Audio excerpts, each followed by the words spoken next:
Hello বন্ধুরা, আজকে আমরা গিয়েছি সুন্দরবনের এক অত্যন্ত গ্রামে। কারণ ওখানে এই জন্য গিয়েছি, মুর্শিদাবাদ থেকে 2-3টে গাড়ি আনা হয়েছিল, ধান কাটা গাড়ি। ওখানে হিসাবপত্র করার জন্য আমরা কিন্তু ওখানে গিয়েছিলাম। দেখতে পাচ্ছ জায়গাটা কত সুন্দর জায়গা। এই যে দেখতে পাচ্ছ ধান কাটা হচ্ছে, এখানে কিন্তু মিনিটে 60 টাকা করে নেওয়া হয়, মানে 1 সেকেন্ডে 1 টাকা করে। দেখতে পাচ্ছ প্রচুর স্পিডে ধানগুলো কাটছে। এই গাড়িটা এখন ফুল ধান হয়ে গিয়েছে, এই ধানগুলো এখন বস্তায় ঢালবে, দেখো।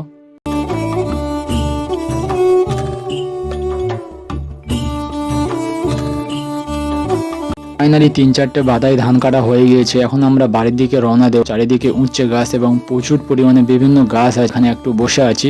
এই সাইডে দেখতে পাচ্ছ ছোট্ট একটা পুকুর আছে। এরপর আমরা সন্ধ্যা হতে হতে আমরা চলে গিয়েছি একটু সামনের দিকে বাজার। এই বাজারে এসে বুঝতে পারলাম এখানে রাত্রেবেলা বেশি ভিড় হয়। এরপর আমরা এখান থেকে হালকা করে টিফিন করে নিলাম। এরপর আমরা রুমের দিকে যাওয়ার সময় দেখতে পাচ্ছ একটা সামনে মেলা হচ্ছে। মেলা থেকে ঘুরে গিয়ে আমরা রুমের দিকে চলে গেলাম। সকালে ঘুম থেকে উঠে রুমের সামনে দেখতে পেলাম এইরকম বড় বড় চাষের মাঠ। এরপর আজকের ভিডিওটা এখানে শেষ করলাম। ভিডিও ভালো লাগলে লাইক, কমেন্ট, শেয়ার এন্ড